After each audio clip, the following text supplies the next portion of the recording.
Cooking was the first thing that really clicked for me. It made sense, and it was the first time anyone had ever said to me, like, oh, you're actually all right at this, just stick at it.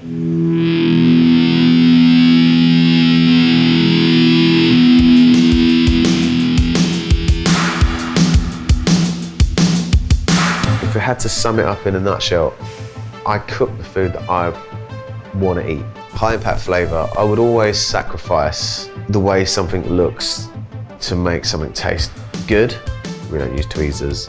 As long as it feels right and it feels intrinsic to the restaurant, we'll continue to do it. The dish I'm most proud of is the one that's been on the menu since day dot, which is the lamb waffle flatbread. It encompasses everything I learned at St. John. I think one of the dishes we're most well known for is the squid ink flatbread, which I love and resent in equal quantities. I'm kind of over it, but I know how much people love it. You know, no one's have sex in the same position forever, right? No. Missionary for life is, I mean, you wouldn't turn your nose up at it, right? But probably only feature on a menu like 3 times a year. Sometimes an idea will just automatically present itself and be on the menu within days. We try to put as much new stuff on the menu as we can if we're confident it's going to stand up to the rest of the menu. And at that time I was 24. I just wanted to download as much as I could to get as good as I could, as quickly as I could. Eating out, going to different places, talking to other chefs. I just wanted it bad. I wanted it really bad. I met my wife, Kate, at St. John Bread and Wine. We've been together for 15 years. So she's intertwined in the industry, I'm intertwined in the industry. It was only natural for us to start our own place. So in the summer 2014, we drove to Copenhagen to do a pop-up called F.K.A.B.A.M Mangal, which was beers and kebabs. It's supposed to be a low-key, fun thing to do for 7 weeks. It was in the back of my friend's nightclub, which was called F.K.A.B.A.M Nightclub. There was a lot of fun, mad shit that went on there. I had one thing in the repertoire, which is the smoked lamb shoulder, which then went on to become the F.K.A.B.A.M special, the first ever original F.K.A.B.A.M Mangal dish to come out of my brain. For this current menu, we started putting spiced lamb faggots on it, liver, heart, fat, all minced up together, made into cute little balls. And we poached those in onions and chicken stock. This time round, we're doing it with potatoes and greens. You can do it with bulgur wheat, you can do it with lentils, you can do it with just bread and build like a wrap for yourself. And I'd been to San Francisco and I'd met up my friends Richard and Chad from Tartine Bakery, and they'd given me a bread recipe. I knew the lamb shoulder was good because I tried it a few times at home. We sold out every night. I had bouncers helping me make breads. I had everyone that was working in the nightclub helping me out. An amazing start to what is now a bricks and mortar restaurant in London called, formerly known as F.K.A.B.A.M Mangal. One of my coping mechanisms in Copenhagen was to play really loud music. I felt like it was a shield. I'm a big Doors fan, and I know that I'm not comparing myself to Jim Morrison, but Jim Morrison used to sing with his back to the crowd. There's a confidence thing, I suppose. I'd always had the banner of St. John to give me that confidence, and striking out on your own was more intimidating than I'd actually ever taken into consideration. Apart from the music being really loud, which was residual from Copenhagen, I decided to paint the oven with the faces of Kiss and cover the floor in dicks, tits and vaginas. All these things were set up to detract attention from me. That's the official line anyway. What I knew was I didn't want it to be mediocre, and I knew I wanted it to stick out from any other dining experience or restaurant that people might go to in London. And I felt like we'd never really put ourselves into a box. We got reviewed once and the reviewer was like, F.K.A.B.A.M is uncategorizable.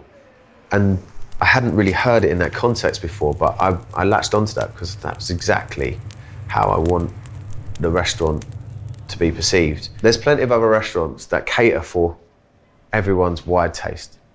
Whereas what I want to do is offer something unique, something a bit different, and something that you won't get in any other restaurant in London, hopefully England, or the rest of the world. It's harder and harder to do that as the timeline of the restaurant continues, but we'll keep striving for it.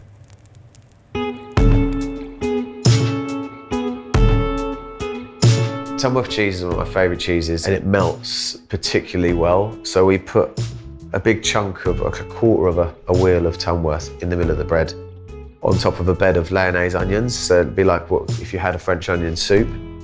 So cheese, French onion soup. I'm not reinventing the wheel here. I'm just utilising those like historic flavours to recreate a dish in my own restaurant. So we bake that in the oven.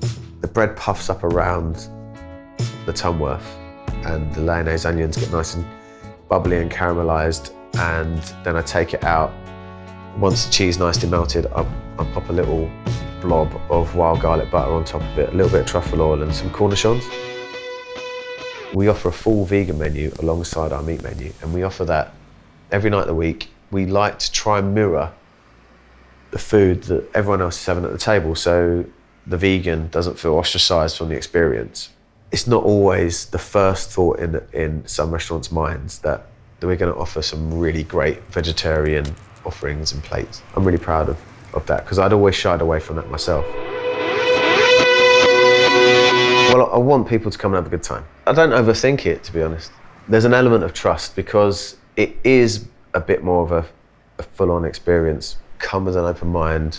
I can guarantee you'll have a good time. People are obsessed with pigeonholing and categorization, and top 10 Italian restaurants and top 10 British restaurants and it's not important to me. What's important to me is people come here, have a good time, and we continue doing what we want to do and how we want to do it. It's a fulfilling experience. The people that come to B.A.M have a good time. It's across the board and across every age range. I think it's about attitude. I think it's about state of mind.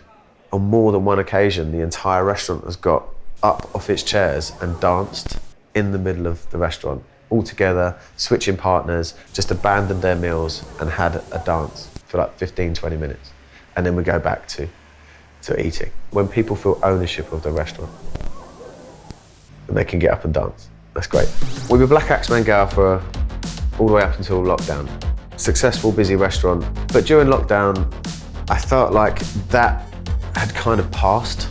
I sort of resolved myself to the fact if we did reopen, I wanted to become something other than Black-Axe Mangala. So Prince was the artist formerly known as Prince. That is why we called Black-Axe Mangala the restaurant formerly known as Black-Axe Mangala. So one day it might revert back to Black-Axe Mangala, who knows? My friend Magnus Reed offered to paint the mural on the wall. It's one of my favourite works of art in the world. That really energised me to remember why we started Black-Axe Mangala. Ultimately, what I wanted to do was not open as Black-Axe Mangala again. And that would give us the manoeuvrability and the flexibility to just do whatever the we want to do. And I think that's the only way I could ever run a restaurant. It was difficult for me to have faith in an idea. Some people, I don't think, have that problem. They've got a goal in mind and they'll do what they need to do to achieve it. I just think you've got to be true to yourself. There's always going to be compromise, but try not to compromise too much. If you've got a good team and good support network, then it makes everything that much easier. But I think ultimately, you've got to have faith, as George Michael said. And he's got a great ass.